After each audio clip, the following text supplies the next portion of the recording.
이스라엘 백성들에게 참으로 매우 어려운 순간을 맞이하게 되었습니다. 그것은 모압 여인들과의 함께 함으로 말미암아 음행을 시작하게 되었고, 그와 같은 결과들로 우상 숭배에 이르기까지 되었음을 우리에게 말해줍니다. 25장 1절 말씀 보면은 이스라엘이 시딤에 머물렀다라고 되어져 있어요. 그리고 모압 여자들과 음행을 시작했다라고 말합니다. 단순히 이것은 육체적인 향락에만 그친 것이 아니라 더 나아가서 이들이 어디까지 발전하게 되는지를 우리에게 말씀을 해주고 있는데, 2절 말씀 보면은 그 여자들이 자기 신들에게 제사할 때에 이스라엘 백성에게 청하매라고 되어져 있습니다. 그러면서 함께 먹고 마시고 또 그 모압의 신에게 절을 하는 일들까지, 우상 숭배하는 일들까지 나아가게 됩니다. 음행에 대한 어떤 그런 부분들에 대한 것도 굉장히 하나님께서 불편하게 여기실 것은 분명하지만, 3절 말씀 보면은 이스라엘이 바알볼에 가담한지라 여호와께서 이스라엘에게 진노하시느니라 라고 되어져 있습니다. 오히려 하나님이 더 화를 나게 한 것은 바알볼에게 가담했다라고 이야기를 하고 있는 거죠. 이 바알볼이라는 이 단어를 성경사전에서 찾아보게 되면 그 뜻은 부올에서 섬긴 바알이라는 뜻을 가지고 있고, 열리는 바알이라는 뜻도 가지고 있습니다. 이 바알볼, 이 모압의 그모스 신이라고 지칭이 되어지고 있는데, 그 모압의 이 그모스 신의 어떤 모습들, 그리고 왜 그들이, 이 모압 여인들이 이 그모스 신인 이 바알볼을, 부올에 있는 그 바알을 섬기는지에 대해서는 이렇게 설명을 해주고 있는데요. 생식과 출산을 관장하는 신이 바로 그 그모스 신입니다. 이때 당시만 하더라도 그 나라의, 그리고 그 종족의 그 힘, 그 국력, 국방을 자랑하는 것은 그만큼 많은 것을 가지고 있고, 또 뿐만 아니라 그들의 수가, 종족의 수가 많아야지만이 다른 종족과 견주어서도 싸워 이길 수 있는 그 힘이 있기 때문에, 이들에게 있어서는 가장 중요한 것은 더 많은 출산과 더 많은 자신들의 그 식량을 관할하고 있고 또 가지고 있어야 된다라는 것이 가장 중요한 것이었겠죠. 그렇기 때문에 자신들에게 다산과 그리고 많은 풍요로움의 그 식량을 가져다 줄 수 있는 신이라면은 어느 누구를 가리지 않고 그것이 무엇이든 간에 그것을 찾아가서 섬기는 일이 이때의 다반사적인 모습이었습니다.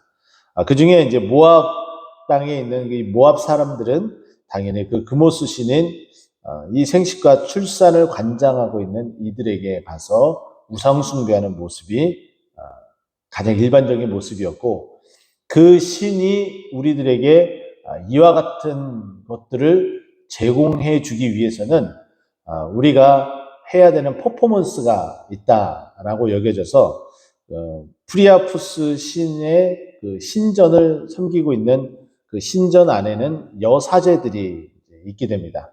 우상 숭배를 할 때에 그 여사제들과 육적인 음행의 어떤 모습들이 함께 병행되어져서 그 그모스 신을 즐겁게 함으로 우리에게 이와 같은 축복을 준다라고 하면서 매우 좀 음행의 또 그런 우상 숭배의 어떤 모습들이 안타깝게 나타나는 것이 이들의 모습이었습니다. 근데 그 바알볼에 가담하게 되므로 하나님께서 이스라엘에게 진노하십니다. 한 가지 특이한 것은 여기에 모압 사람들에게 진노하셨다라고는 표현하지 않아요. 이스라엘에게 진노하셨다라는 거죠. 이것은 무엇이냐면은 하나님의 백성에게 거는 기대치가 분명히 있다는 겁니다. 그래서 이들에게 결국은 하나님의 그 진노의 어떤 모습이 우리가 오늘 본문을 읽은 마지막 8절 다음 9절에 나타나는 그 연병으로 죽은 자가 24,000명이었다라는 것을 통해서 보게 되면 하나님께서 연병을 이들에게 나타나게 되고 그 연병이 그치기까지 이 하나님의 징계의 수위는 멈춤이 없었고 계속 진행되어졌음을 알 수가 있습니다. 하나님께서 이 문제를 해결하기 위해서 그 문제의 근원을 제거하는 것이 하나님의 방법이었죠. 그 수령들을 잡아 태양을 향하여서 여호와 앞에 목을 매다는 것, 그 수령들의 목을 매다는 것이 하나님의 방법이었습니다. 그 바알볼에 가담한 사람을 이제 죽이기로 결정을 하게 되죠. 6절에 보게 되면은 이스라엘이 온 회중이 회막문에서 울게 됩니다. 일로 인해서. 이건 회개의 모습이고 자복하는 모습입니다. 이스라엘 자손 한 사람이 모세와 온 회중 앞에 미디안의 한 여인을 데리고 그 형제에게 다가옵니다. 이 미디안의 한 여인이라는 것은 모압 여인을 말하겠고, 이 모압 여인을 데리고 온 이유는 이 모압 여인과 함께 음행한 어떤 그 모습을 현장에서 붙잡아서 데리고 온 것이겠죠. 이 일들을 이제 제사장이었었던 그 아론과 그 제사장들에게 알리게 됩니다. 그 소식을 들은 7절의 말씀 보면은 비느하스가 그것을 보고 회중 가운데서 일어나 창을 들고 그 미디안 여인이 있는 막사에 들어가서 그 이스라엘 남자와 그 여인의 배를 꿰뚫어서, 그 창으로 꿰뚫어서 두 사람을 죽이게 되고 그리고 연병은 그치게 됩니다. 이와 같은 일들로 인해서 하나님께서 평화의 언약을 주시고 더 이상 이와 같은 일들이 발생하지 않도록 하게 해주고, 또 그 일들로 인해서 죽임을 당한 사람이 누구인지 14절과 15절에 나타나는데 그 사람의 이름이 시므리이고 시므온의 조상인 시므리이고 또 그 미디안 여인의 이름은 고스비다라고 우리에게 알려줍니다.